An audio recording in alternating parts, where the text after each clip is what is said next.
반찬 드시는구나.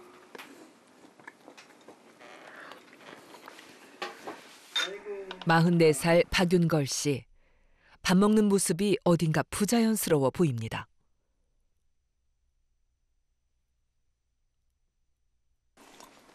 반찬을 먹을 땐 집게를 사용하죠. 젓가락색이 마치 젓가락질을 어려워하는 어린아이로 돌아간 것 같은데요. 쓰지 못하니까 이거 돌처럼 딱딱하게 굳고 변형된 손마디. 관절이 있는 곳은 어디든 예외가 아닙니다. 1년에 한 몇 번씩 아팠어요. 세게 아프고 하니까 무슨 병인가 몰라가지고 막 점집도 다니고 그랬댔어요. 자다가 아프면 이러도 못 나고 하니까 화장실 가기도 힘들고 그랬어요. 24시간 잠도 못 자요. 한때는 이불만 스쳐도 극심한 통증이 밀려왔습니다. 방치한 사이 관절 모양이 심하게 틀어져 뼈가 망가지고 장애까지 왔습니다. 뭘로 나왔더라? 당시만 해도 아들이 죽을 병에 걸린 줄로만 알았는데요. 얘가 극성하면 한 3년 살까? 잘 살면 한 4년 살겠다. 그렇게 마음먹고 있었어요. 몸에서 뇨산이 흐르니까 썩은 냄새 나니까 문 열어놓고 있었어요. 그 정도로 했습니다. 5년 전부터 본격적으로 통풍 치료를 시작했다는 박윤걸 씨. 그 사이 같은 사람의 손이라고는 믿기 어려울 만큼 손의 기능이 많이 돌아왔는데요. 당시엔 가만히 두어도 하얀 고름이 새어나올 정도로 심각했습니다. 고름이 차고 관절까지 손상시키는 통풍은 대체 어떤 병일까요? 우리가 먹는 음식에는 단백질의 일종인 퓨린이라는 성분이 들어 있습니다. 음식으로 섭취되는 퓨린의 비율은 약 20%, 약 80%는 체내에서 자연 생성됩니다. 우리 몸은 이 퓨린을 에너지원으로 쓰기 위해 대사작용을 진행하는데 퓨린이 분해되는 과정에서 남은 노폐물, 즉 찌꺼기가 바로 유산입니다.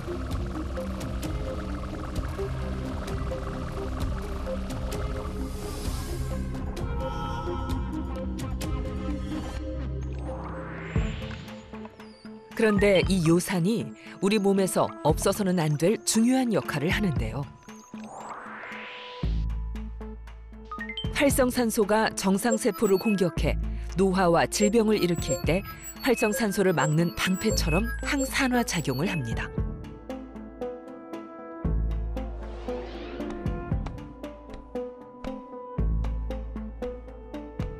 또 요산은 우리 몸의 신경을 보호하고 혈압을 일정하게 유지해 줍니다.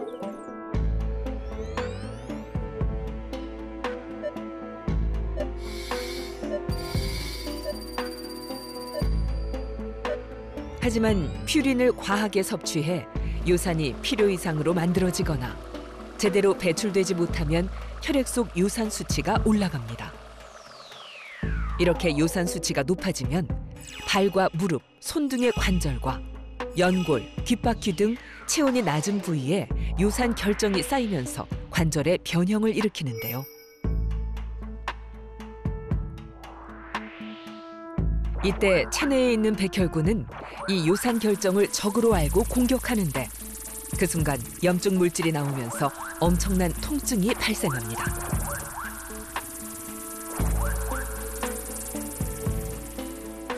이것이 통풍입니다.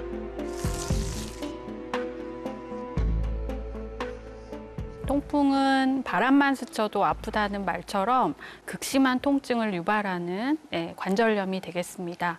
몸의 요산이 높아져서 관절에 쌓였다가 염증과 통증을 유발하는 질환입니다. 요산은 처음에는 안 보이기 때문에 현미경적 결절이라고 하거든요. 그러다가 약 치료를 하지 않게 되면 조금씩 계속 쌓이게 되고 결국 그게 이제 눈에 보이게 되는 유관적 결절로 확인할 수가 있습니다.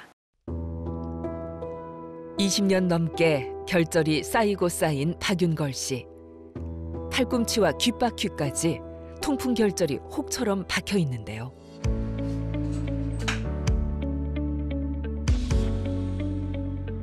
박윤걸 씨의 엑스레이 검사. 그동안 쌓인 유산 결정이 한눈에 들어옵니다. 온몸에 누적된 유산을 빼내려면 앞으로도 오랜 시간이 걸릴 텐데요. 관리만 한다면 좋아질 수 있는 병입니다. 예전보다 많이 낫죠. 약 먹고 하니까 많이 낫고 부은 것도 많이 빠지고 그랬죠. 이게 한 몇 년을 이렇게 하셔야 될까요? 평생이죠. 통풍 발작이란 말을 들어보셨나요? 극심한 통증을 안겨주는 탓에 통풍 증상이 나타나는 걸 발작이라고 부릅니다.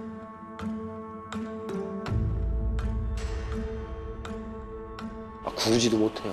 소리도 못 나. 막 딱 거기서 멈추는 막 그 정도예요. 1, 2, 3, 4 이렇게 단계가 진행되다가 10까지 아픈 게 아니고 갑자기 1에서 10으로 갑자기 통증이 진행되는 경우가 대부분이다 보니까 다리 아예 들지도 못하고 아예 그냥 거의 막 숨도 못 쉰다. 통풍 발작은 왜 아무런 준비 없이 찾아오는 걸까요?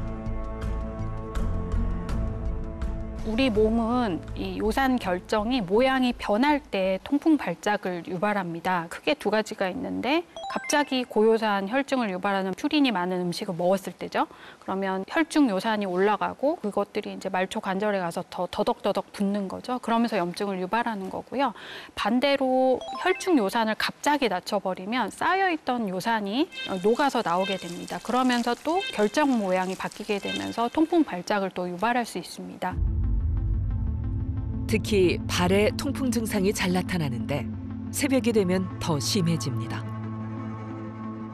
누워서 자는데 이불이 살짝 닿는데 아프더라고요. 이게 잠을 편하게 잘 수가 없어요. 눈이 떠져요, 아프면. 쑤셔대고 그러니까는 견디질 못했죠, 자다가 이제. 극심한 통증에 잠 못 이루게 하는 통풍 발작. 왜 잠들었을 때 찾아올까요? 우리 몸의 관절은 움직일 때 원활한 혈액순환이 이루어집니다. 하지만 잠이 들면 움직임이 적어지고 혈액순환이 잘 이루어지지 않아 손과 발등의 관절은 온도가 낮아지는데요.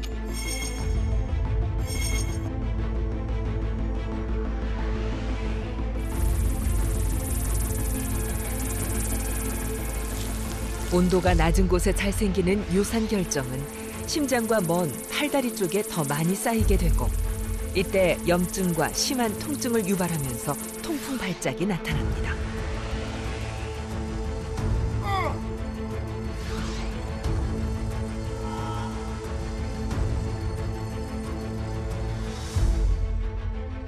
특히 잠들기 전 과음을 했거나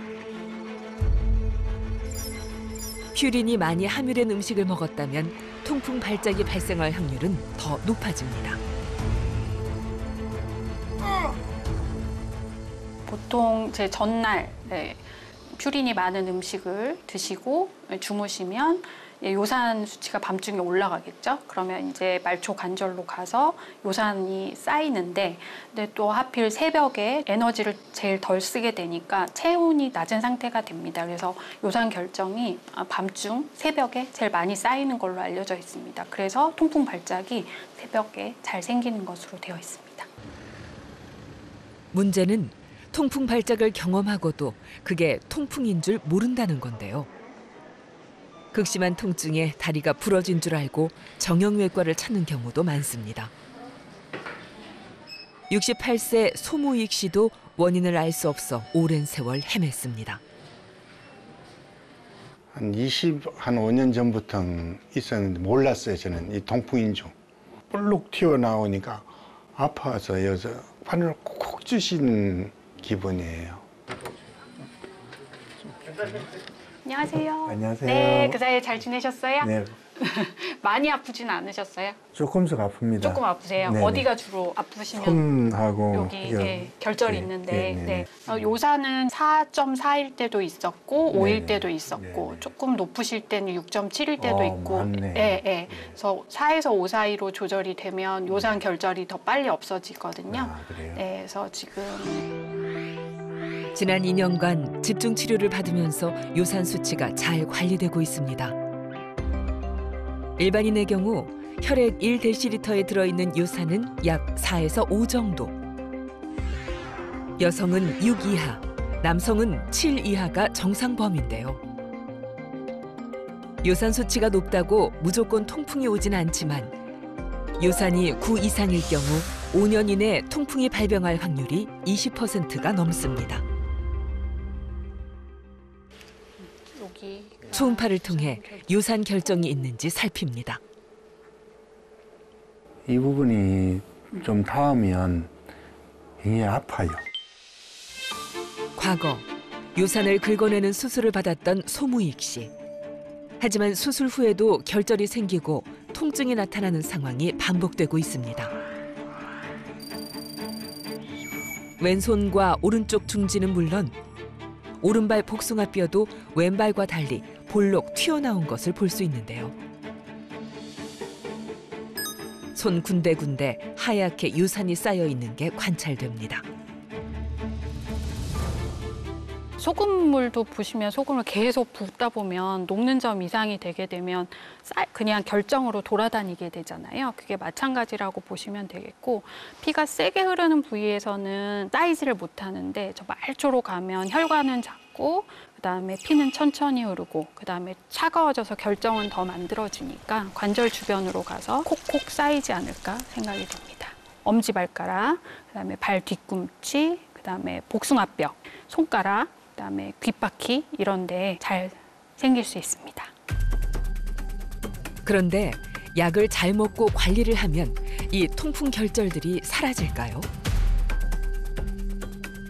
결절이 생기는데 사실 10년 이상이 걸리잖아요. 근데 그거 녹아서 나오는데도 상당한 기간이 걸립니다. 그래서 결절이 생긴 후에 이제 치료를 오랫동안 해야지 그 결절이 다 없어질 수 있기 때문에 결절이 만들어지기 전에 이제 치료를 하는 것이 제일 중요할 거라고 생각이 됩니다.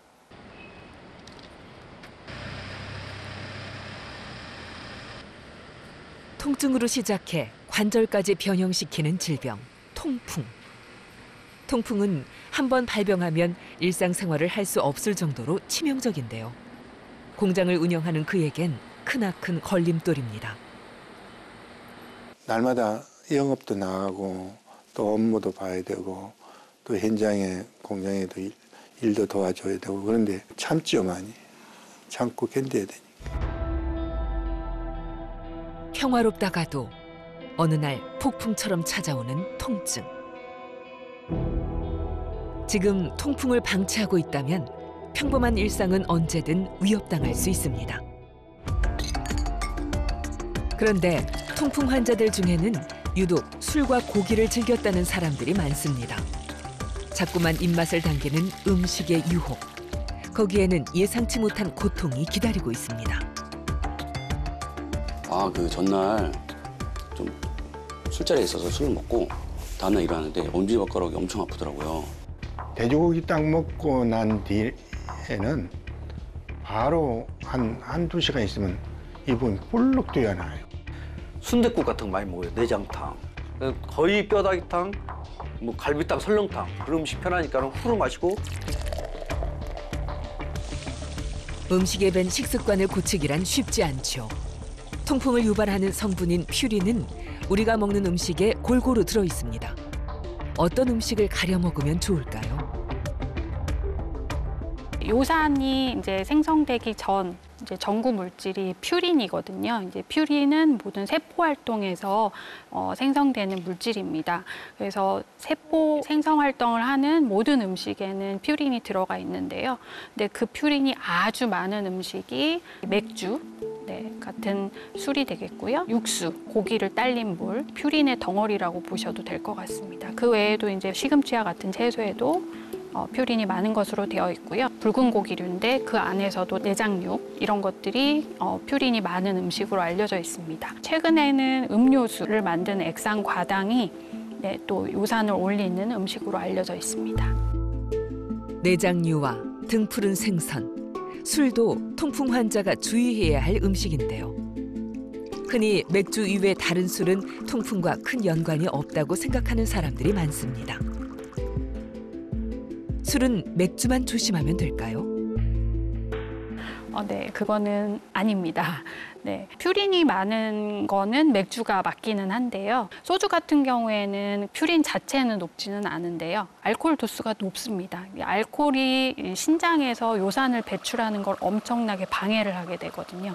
결국은 고요산 혈증을 만드는 거는 똑같습니다. 그래서 술은 다 요산을 올릴 수 있다라고 이해를 하시면 될 것 같습니다. 맥주 500cc와 막걸리 한두 잔, 소주 반병을 마실 경우 거의 비슷하게 약 0.4에서 0.5 정도의 요산을 상승시키는데요. 요산이 과하게 생성되는 걸 막아야 하는 질병, 통풍.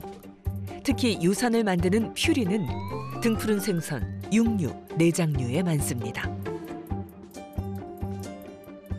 퓨린은 모든 생물에 존재하는 물질인 핵산이 분해되고 대사되어 나오는 산물로 퓨린이 많은 음식의 과도한 섭취는 요산을 축적시켜 통풍 발작을 일으킵니다. 술 또한 체내 요산 생성을 촉진하는데요. 술로 생성된 요산은 혈관에 흡수되는 속도가 빨라서 신속하게 요산 수치를 높입니다. 게다가 음주는 탈수를 유발해 체내 혈중 요산 농도를 높이는 한편 요산의 배설도 감소시킵니다. 통풍이라 하면 흔히 맥주를 떠올리는데 주종에 상관없이 과도한 음주는 요산을 많이 만들어내면서 배출은 막기 때문에 급성 통풍을 유발할 수 있습니다. 음식만 잘 가려 먹으면 약을 먹지 않고도 관리가 될까요? 음식 조절하고 운동 열심히 하고 약을 끊고 오시는 분들이 있거든요. 고지혈증이랑 당, 혈압 이런 건 조절이 다 잘 돼서 오세요. 근데 요산은 별로 안 떨어지거든요. 그 이유는 이 요산은 체내에서 만들어지는 게 더 많기 때문입니다. 음식을 아무리 조절을 해도 1 이상 떨어뜨리기가 힘들어요. 근데 보통 통풍이 생기시는 분들이 9에서 10 정도의 요산 수치를 갖고 계시거든요.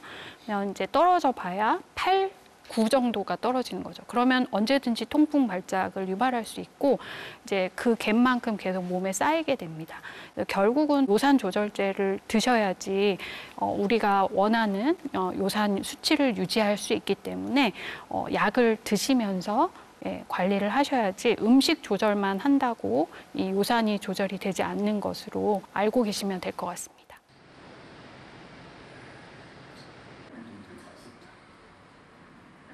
우리가 사인이 그럼 결국에는 궁극적으로 얘값이 언제 1이 나오는지를 파악하는 게 중요하겠네, 그치?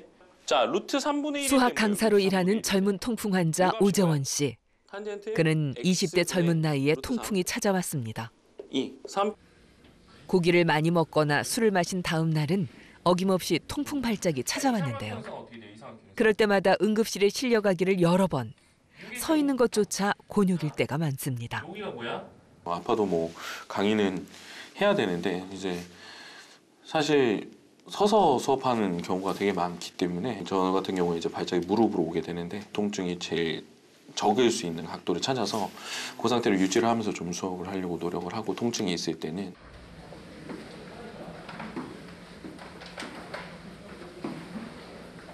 유독 통풍이 무릎으로 온다는 오정원 씨.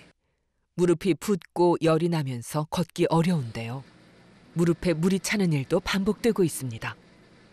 진짜 심한 경우에는 샤워기 틀고 이렇게 물 수압에 의해서도 거기가 이제 자극이 되면 너무 아파서 샤워하는 것도 좀 꺼려질 때도 있고 제일 아팠을 때는 이제 그냥 다리를 잘라내고 싶을 정도로 너무 통증이 심했었으니까.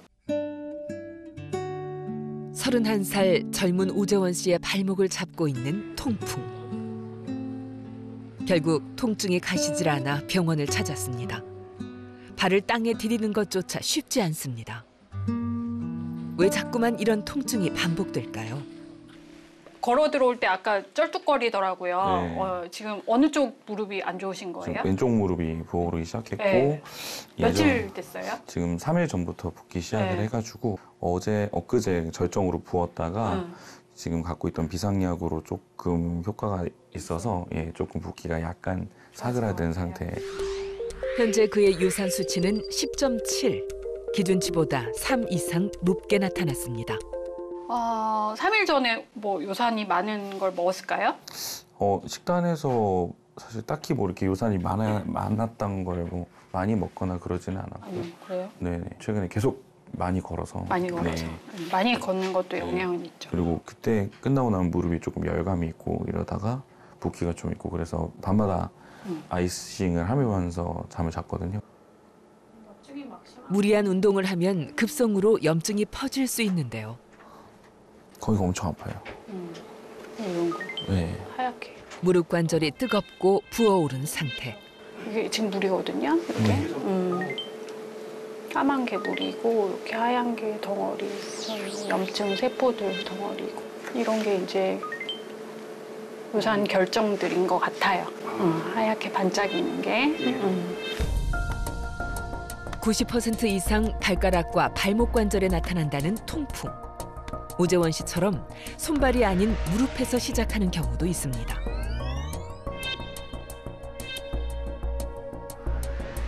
환자의 경우 양쪽 무릎 관절에 유산 결절이 쌓여 염증이 유발됐고 이로 인해 왼쪽 무릎은 부어오르고 물이 차 있었는데요. 다리는 구부릴 수도 없었고 일어나기도 걷기도 쉽지 않은 상태.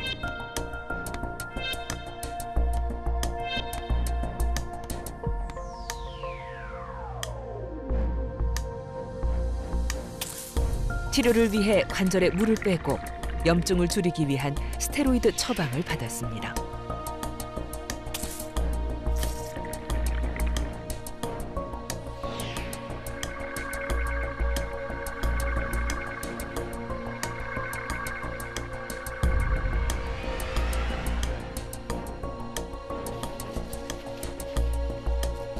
과격한 운동처럼 무리하게 관절을 사용하거나 자극해도 통풍 발작을 일으킬 수 있는데요. 통풍의 원인은 생각보다 다양합니다.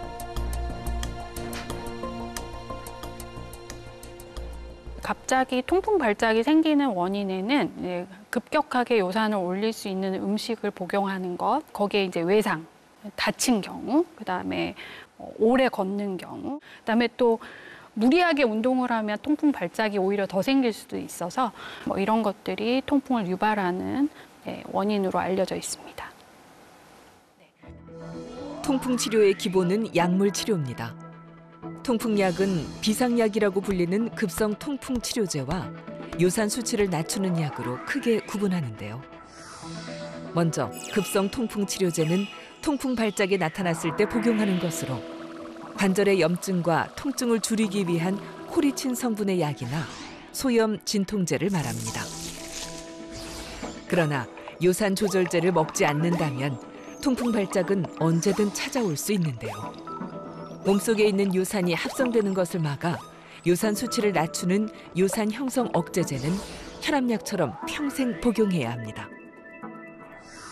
반면 요산이 콩팥에서 재흡수되는 것을 막아 몸 밖으로 많이 배출되도록 돕는 요산 배설 촉진제도 있는데요. 요산 수치는 서서히 늦추는 게 중요합니다. 통풍 발작은 요산의 급격한 변화가 있을 때 올 수가 있습니다. 혈압이 제가 갑자기 140이었다가 갑자기 100이었다가 또 160이었다가 몸이 좋을 수가 없겠죠. 혈압이 들쑥날쑥하니까요. 마찬가지입니다. 이 요산 조절제를 드셨을 때는 4에서 5였다가 안 드시면 9. 이게 반복적으로 왔다 갔다 하는 경우에는 통풍 발작이 더 잘 유발되는 것으로 알려져 있고요. 그래서 몸은 더 힘들어질 거라고 생각이 됩니다. 그래서 꾸준히 약을 드시는 것이 좋지 주말에는 쉬고 이런 분들도 있거든요. 네, 그러지 않고 꾸준히 매일매일 잘 복용하는 것을 권고드립니다.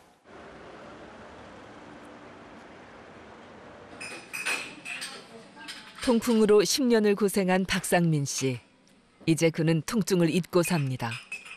고기를 먹으면 아프진 않을까 늘 걱정을 안고 살았는데요. 재발을 걱정했던 건 아내도 마찬가지였습니다. 결혼하기 전부터 알고는 있었는데 이 정도로 심할 거라고는 몰랐거든요. 근데 결혼하고 나서 이제 아픈 걸 눈으로 같이 살면서 보니까 정말 무섭더라고요. 몸에서 열도 나고 어떻게 건들지도 못해요. 먹지도 못하고 대신 아파질 수도 없고 그 통증이 눈으로 보기에는 너무 힘들었던 것 같아요. 힘들어 보였어요, 되게. 병원에 다녔지만 끊이지 않았던 통풍 발작의 공포. 그곳에서 해방된 건 2년 전 류마티스 내과 진료를 받고부터입니다.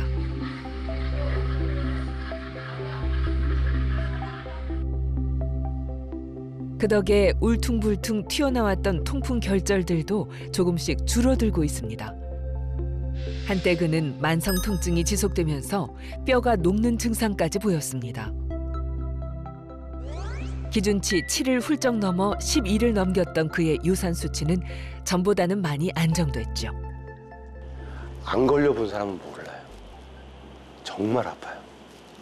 오죽하면 그 통풍이 한자로 통증, 통해, 바람풍, 바람만 스쳐도 아프다는 그런 뜻이라고 그러더라고요. 이게 어느 정도 아픈 좀 낌새가 보이면 미리 약을 챙겨 먹고, 약을 항상 그 아픈 거를 완화시켜주는 약이 없으면 불안하고 강박증, 공포증 그런 게 있죠. 신발 자체가 좀 예민해요. 그래서 큰 슬리퍼 아니면 이렇게 터진 신발 이런 걸 좀 신어야 되고, 양말도 쪼이고 막 이런 거 힘들어해요. 신발이 쪼이고 눈으로 결절이 보이면 이미 뼈에 통풍이 침범한 만성 결절성 통풍. 통풍은 4단계를 거쳐 진행합니다. 혈액 내에 유산이 많아도 처음에는 증상이 나타나지 않는데 이를 무증상 고요산 혈증이라 합니다. 이후에도 계속 요산 수치가 높으면 염증과 함께 통풍 발작이 나타나는데 이를 급성 통풍 관절염이라 합니다. 통풍 발작과 발작 사이에 통증이 없는 기간을 간헐기라 하는데 이때 안심하고 치료하지 않으면 관절에 변형이 나타납니다. 이를 만성 결절성 통풍이라 합니다.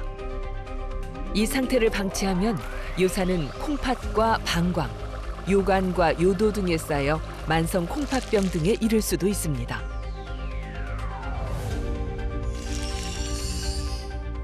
처음 급성 통풍 발작이 왔을 때 이게 또 저절로 좋아지기도 하거든요. 그러면 이제 환자분들이 아팠던, 바람만 스쳐도 아팠던 걸 까먹게 되는 거죠. 그래서 나는 병이 없어졌다고 생각을 하시고 이제 간헐기 통풍을 지내게 되시는데 다시 이제 고요산 혈증을 유발하는 음식을 먹고 또 급성 통풍 발작을 또 갖게 됩니다. 이게 반복적으로 지내게 되다가 통풍 기간이 점점점 짧아지게 되거든요. 그리고 여러 관절로 통풍 발작이 오게 되고, 그런데도 이제 치료를 안 하게 되면 만성 결절성 통풍으로 진행될 수 있습니다. 증세가 없어도 아침 식사 후에는 꼭 통풍약을 챙겨 먹는다는 박상민 씨. 통풍은 치료약만 잘 먹으면 충분히 이겨낼 수 있다는 것을 몸으로 깨닫는 중입니다.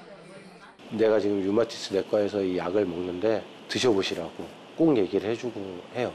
왜냐면 제가 이제 겪어보니까 너무 좋으니까 아프지도 않고 스트레스 받아가면서 먹는 거를 조절하지 않아도 큰 지장이 없으니까 모르시는 분들한테는 제가 항상 얘기를 해드려요. 너무 편해요. 통증이 그렇게 없으니까 잘 때도 편하고 다리 올려도 되고 뭐 먹는 것도 자유롭고 그다음에 살만 이제 너무 편하다 보니까 자꾸 살이 쪄요. 자유롭게 먹어가면서 통증이 없으니까 제가 더 편하더라고요, 마음이. 바람만 불어도 아팠는데 문제는 그 고비가 지나면 거짓말처럼 통증이 사라진다는 데 있습니다. 또다시 닥쳐올 통증을 묻어둔 채 매번 같은 실수를 반복하는데요. 높아진 유산 수치를 확 낮춰주는 음식은 없습니다. 그렇다면 약만 잘 먹으면 통풍도 완치가 가능할까요? 완치는 어려운 질환입니다. 근데 이 퓨린이 우리 몸 안에서 스스로 생성되는 게 약 80%, 그다음에 이제 외부에서 먹고 이제 음식으로 들어오는 것이 약 20%, 이 정도로 이해를 하시면 될 것 같습니다. 아무리 식습관과 생활 습관을 잘 관리를 해도 고요산 혈증이 한번 생기면 잘 낮춰지지가 않거든요. 식습관만으로는. 그래서 고요산 혈증 상태는 계속 있게 돼서 약을 중지하게 되면 다시 유산이 올라가게 됩니다. 그래서 완치는 어렵지만 잘 관리할 수 있는 질환입니다.